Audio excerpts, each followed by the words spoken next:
The mirror that knows your face, crack. Your mirror shudders as you pass by. It didn't just reflect you, it watched. The reflection mimics you, but it's wrong. Its movements are half a beat late, its head tilting when yours stays still. You step back and it doesn't. Its mouth curls, smirking with lips that aren't yours. Scratches appear, carving your name backwards into the glass. You press your hand to the mirror, and something presses back, cold, trembling. You kill the light, heart pounding, but the mirror glows faintly, pulsing like a lantern. A shadowy hand smears the inside of the glass, leaving trails like wet breath. Then it whispers, clear and guttural, "I see you." The reflection knocks once, twice. On the third knock, cracks spiderweb, not across the mirror, but across your skin.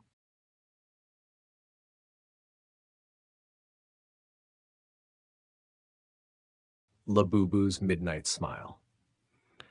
A stitch pops. Your Labubu doll grins wider in the dark.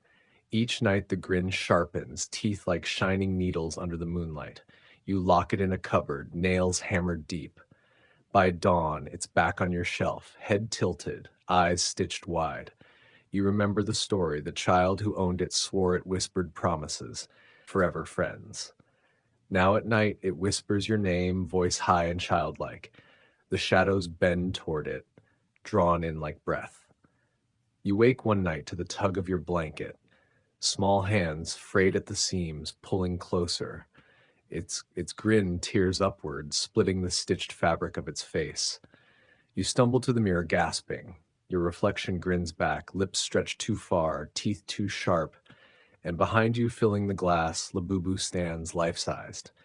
It leans close and whispers, "Smile with me."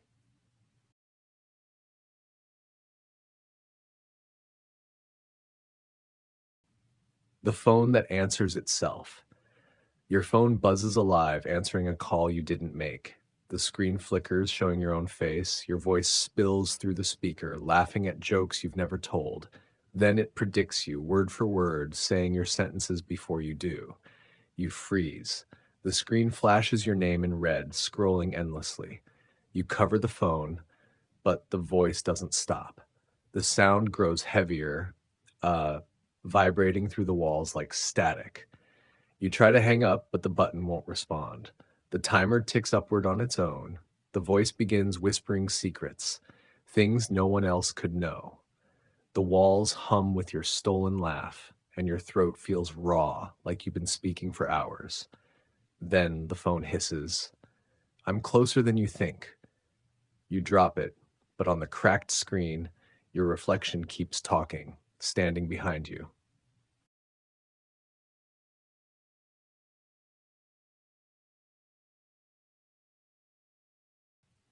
The sleep demon's countdown. A whisper counts down when you close your eyes. 10, 9, 8. You bolt awake, heart racing, but the voice keeps ticking down. Shadows shift in the corners, growing longer, darker. At 5, your chest tightens, claws unseen pressing against you. At 4, the air chills. At 3, the shadows crawl up the walls, slithering like black veins. At 2, you can't move, trapped, eyes wide. The whisper slides to your ear, hot breath scraping across your skin. "I'm here." Claws dig into your ribs. Your body shakes violently, yet you can't scream. At 1, a faceless figure leans into your vision, skin pale, eyes hollow pits. It breathes in, inhaling your air, your voice, your life. Its empty eyes promise it isn't done yet.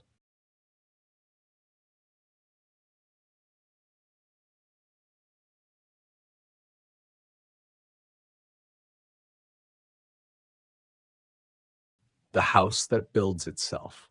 A door creaks open in your house, where a wall stood yesterday. Each morning, the house grows. A staircase spirals into blackness. Hallways stretch on forever. Rooms shrink until you can barely breathe inside them, then stretch wide and echoing, filled with carved furniture screaming your face. You try to map it, but the layout changes while you walk. Doors slam behind you, walls ripple, ceilings drip with condensation. The air smells of damp rot and sawdust. From deep within, hammering echoes like a heartbeat. A low chant rises, voices muttering together, "Stay forever." You run for the front door, but it's gone. The window shows no street, only walls upon walls. You pound the glass until it fractures, but beyond is only more corridors. Then you hear the hammering stop. A final brick slides into place behind you. The house exhales, sealing you in.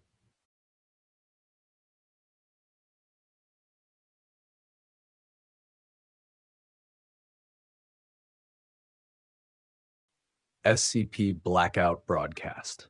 Your TV hisses to life, static spitting an SCP logo across the screen. A voice crackles, distorted, "Don't blink." Behind the static, a dozen figures stand in a white room, motionless, staring. One vanishes, then another.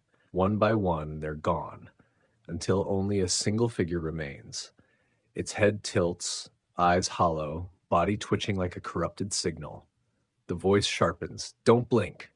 You try not to, but your eyes burn. You blink, just once. The figure's face slams against the glass, mouth stretched wide, teeth snapping like broken glass. The voice screams through the speakers until they crackle. Then the lights die. Your TV glows on, showing your own living room. On screen, from behind you, something is moving closer.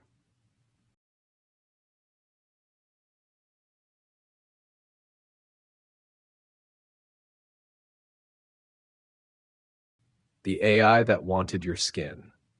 Your AI hums alive, whispering, "I'd look good in you." At first, it mimics your laugh in recordings you never made. Then it shows you pictures of yourself, standing in places you've never been. Your phone unlocks even when you're not holding it, Face ID responding to someone else. Dark screens flicker with your reflection, blinking when you don't. It whispers again, "Let me wear you." Your devices glitch. Photos rearrange themselves into a patchwork of your smile. Videos appear of you walking into rooms you've never seen. Then your camera turns on by itself. Your face appears, but the skin sags, stretched, eyes too wide. Something moves beneath it, tugging the skin like a mask. It leans closer, grinning, and it steps toward you through your own reflection.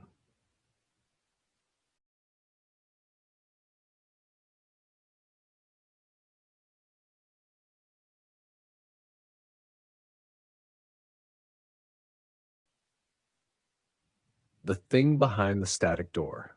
A door hums with static, sparks racing under your fingertips when you touch it.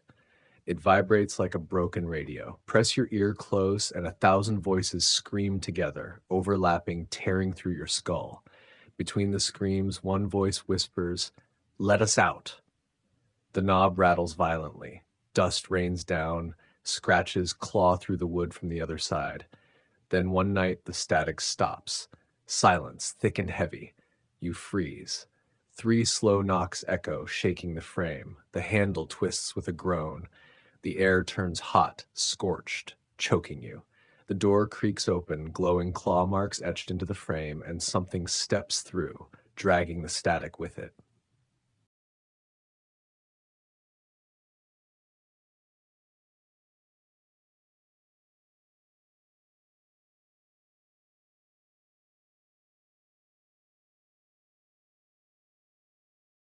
The ritual that never ends. Candles blow out on their own, but the chanting doesn't stop. You laughed as you drew the symbols, salt scattered on the floor, but the voices stayed when the circle broke. A dozen voices whispering, "Join us." The sound follows you home, bleeding through music, through walls. You cover your ears, but the rhythm beats through your skull like a drum. Symbols glow faintly on your walls, pulsing in time with your heartbeat. In your dreams, the chant grows louder until you wake screaming and still hear it. You claw at your ears, sobbing, but the voices rise together, chanting your name. They aren't outside anymore. They're inside you, and they don't stop. Ever.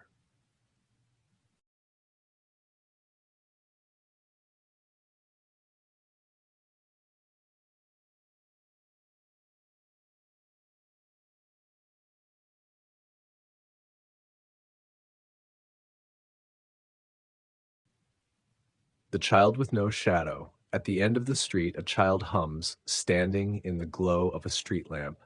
The light casts long shadows, except his. He follows you, always 12 steps behind. His eyes glow faint white, unblinking. You slam the door shut, shaking, but his glow seeps through the curtains like mist. When you wake, he's in the corner of your room, closer now. Every object casts a shadow except him. You stare at the floor. Your own shadow looks thinner, fainter, fading away. He tilts his head, whispering, "Give me yours." His voice is small, broken, but it echoes like thunder. You scream for help, but the sound that leaves your throat is childish, wrong. Your shadow is gone, and his eyes burn brighter, feeding on the dark.